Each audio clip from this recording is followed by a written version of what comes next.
Olá pessoal, sejam muito bem-vindos a mais um episódio do nosso podcast.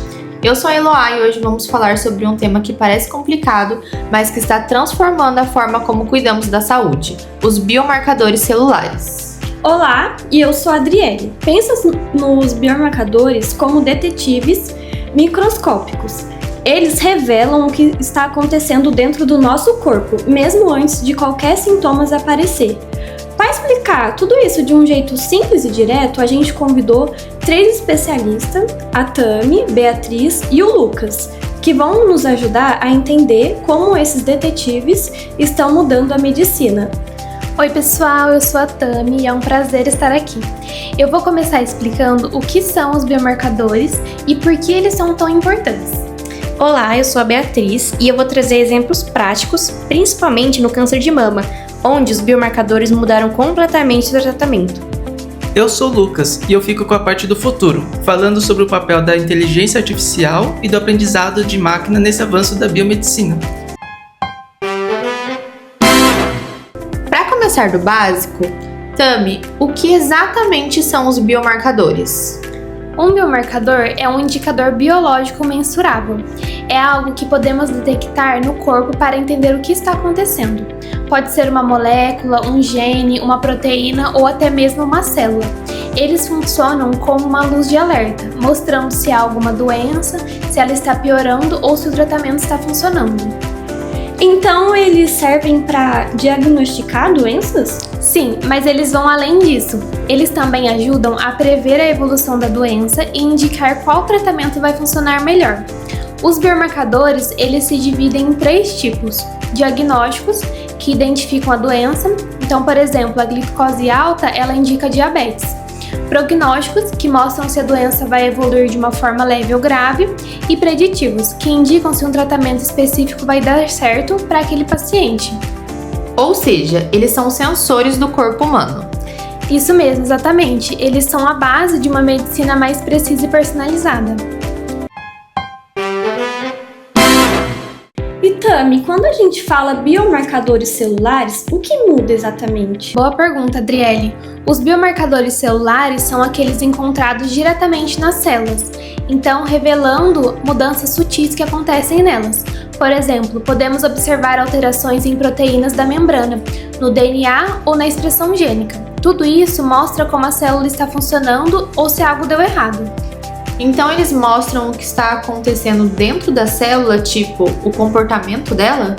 Isso mesmo, é exatamente isso. É como se cada célula tivesse um conjunto de sinais próprios.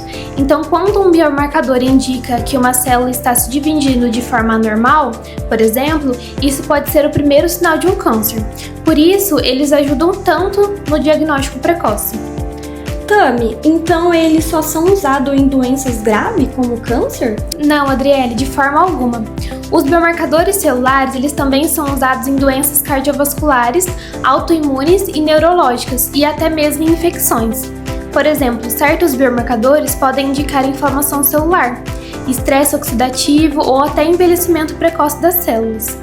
Ou seja, eles são úteis em praticamente qualquer área da saúde. Exatamente, e é por isso que a biomedicina tem um papel tão importante.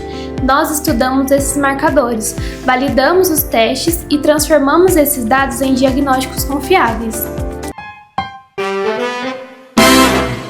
Mas Tami, como esses biomarcadores são descobertos? Tipo, alguém encontra um gene diferente e ele já vira um marcador? Não, Adriele, não é tão rápido assim. Tudo começa com pesquisas laboratoriais, geralmente comparando amostras de pessoas saudáveis e de pessoas doentes. Os cientistas, eles buscam diferenças nas moléculas, nas proteínas ou na expressão dos genes. Se uma dessas diferenças aparece de forma consistente, ela pode se tornar um candidato a biomarcador. E depois precisa testar, né? Sim, vem a parte da validação, que é super importante. O marcador, ele precisa ser testado em muitas pessoas, em diferentes situações, para ter certeza de que ele é confiável e realmente indica aquilo que a gente pensa. É um processo longo que envolve muitas análises estatísticas, testes clínicos e padronização de método no laboratório. Então, o biomarcador, ele só chega na prática clínica depois que passa por todo esse caminho? Exatamente, Adriele. É como se ele tivesse que provar que ele é um bom indicador, sensível, específico e reprodutível. Só depois disso é que ele começa a ser usado nos exames que a gente faz no dia a dia.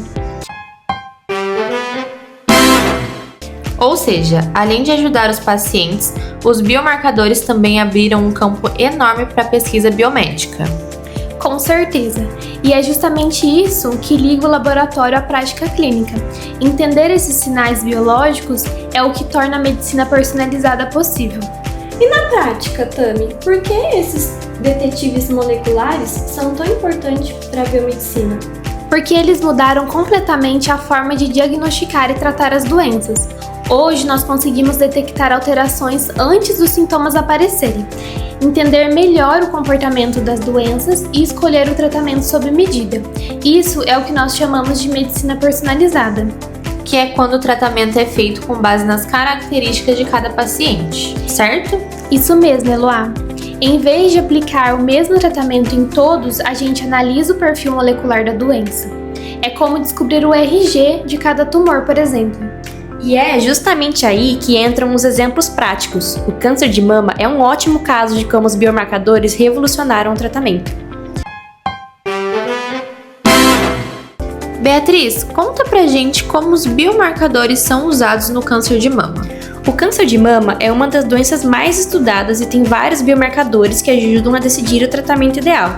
Os principais são, em primeiro, ER e PR, que são receptores hormonais. Indicam se o tumor depende de hormônios como estrogênio e progesterona para crescer. Se forem positivos, o tratamento pode bloquear esses hormônios. Em segundo, temos o HER2, que é uma proteína que, quando ela está em excesso, mostra que o tumor é mais agressivo. Mas a boa notícia é que existem terapias direcionadas específicas para esse tipo de tumor, que aumentam muito a chance de sucesso. Em terceiro, temos a Ki-67, que mede a velocidade de multiplicação das células tumorais. Quanto mais alto, mais rápido o tumor cresce. E em quarto e último lugar, também possuímos o BRCA1 e o BRCA2, que são biomarcadores genéticos. Eles são como guardiões do nosso material genético. Quando esses genes sofrem mutação, essa alteração está associada a um maior risco de desenvolvimento de cânceres de mama e até de ovário. E a tal da biópsia líquida, Beatriz? Como ela se encaixa nisso? A biópsia líquida é uma técnica moderna e menos invasiva. Em vez da gente retirar um pedaço do tumor, a gente analisa o sangue do paciente em busca de células tumorais circulantes ou DNA tumoral livre. Ela permite acompanhar a doença em tempo real, ver se o tratamento está funcionando e até detectar recidivas precocemente. Ou seja, ela complementa o diagnóstico e o acompanhamento do paciente. Sim, exatamente. É uma ferramenta poderosa e ela veio para ficar. Agora, olhando para frente, Lucas, como a inteligência artificial entra nessa história? Bom, a inteligência artificial é um divisor de águas. Ela consegue analisar milhares de dados de exames e imagens médicas e encontrar padrões que o olho humano não conseguiria perceber. Isso torna o diagnóstico mais rápido, preciso e padronizado. Por exemplo, no câncer de mama, a IA ajuda a padronizar a análise dos linfócitos infiltrantes de tumor, que indicam se o paciente vai responder bem à quimioterapia. Com algoritmos de análise de imagem, a avaliação fica mais confiável e reprodutível. Então, a IA funciona como uma superlupa, que processa uma quantidade absurda de informações para apoiar o médico nas decisões? Exatamente. E quando combinamos dados de biomarcadores com prontuários e exames, conseguimos prever respostas ao tratamento e personalizar ainda mais as terapias. Mas ainda há desafios, né? Sim, principalmente custos e infraestrutura. Mas o futuro é promissor. Estamos caminhando para uma medicina mais eficiente, individualizada e preditiva. Que conversa incrível! Hoje entendemos que os biomarcadores são como sensores do corpo humano, guiando a medicina de precisão. E que a inteligência artificial vai ampliar ainda mais esse poder, tornando diagnósticos e tratamentos muito mais inteligentes. Sem dúvida, os biomarcadores já são parte essencial da medicina moderna. E eles continuam evoluindo, viu? Trazendo diagnósticos mais rápidos e tratamentos mais eficazes. E o futuro promete integrar dados, IA e biologia de um jeito totalmente novo. Para fechar, pensa assim: Se o corpo é uma fábrica complexa, os biomarcadores são os medidores do painel de controle. E a inteligência artificial é o engenheiro que interpreta tudo ao mesmo tempo para resolver o problema antes que ele cresça. Perfeito! Obrigada por nos acompanhar e até o próximo episódio do nosso podcast.